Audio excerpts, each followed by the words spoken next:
आणि आता एक नजर टाकणार आहोत दिवसभरातील 10च्या 25 महत्त्वाच्या बातम्यांवर। अजित पवार गटातील निलेश लंके उद्या शरद पवार गटामध्ये प्रवेश करण्याची शक्यता, सूत्रांची माहिती। उद्या बारामतीमध्ये अजित पवार यांच्या सभांचा धडाका। बारामती शहर आणि तालुक्यामध्ये अजित पवारांच्या तब्बल 7 सभा। सुनेत्रा पवार यांची उमेदवारी घोषित होण्याची शक्यता।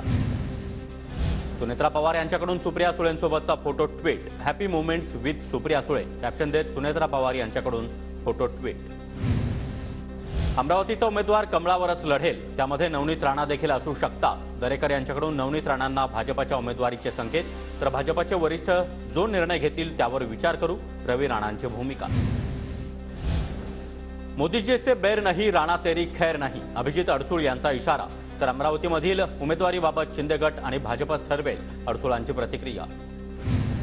राज ठाकरेंचे मुंबईचे दौरे अनिश्चित काळासाठी पुढे ढकलले। लोकसभा निहाय आयोजित दौरे पुढे ढकलण्यात आले। राज ठाकरे यांनी नियोजित दौरा पुढे ढकलण्यामागील कारण मात्र अस्पष्ट। इगतपुरीच्या समनेरे इथं शांतिगिरी महाराज यांच्या ताफ्यातील गाडीवर भावी खासदार असा उल्लेख। शांतिगिरी महाराज इगतपुरी तालुक्यातील मतदारांच्या भेटीगाठी घेत आहेत।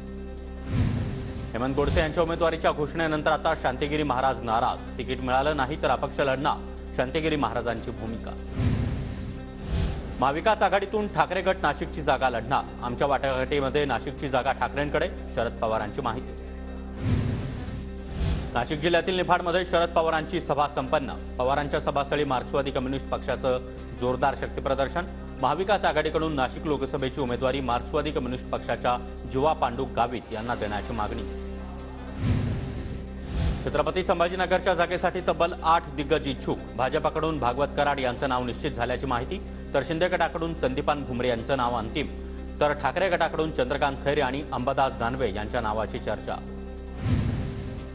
ईडी आणि सीबीआय यांसारख्या यंत्रणांचा वापर विरोधकांच्या विरोधात केला जातोय। तपास यंत्रणांनी कारवाई केलेल्यांमध्ये एकही भाजप नेता नाही। तपास यंत्रणा यांच्याकडून 121 जणांवर आतापर्यंत कारवाई करण्यात आली। शरद पवारांची केंद्रावर टीका।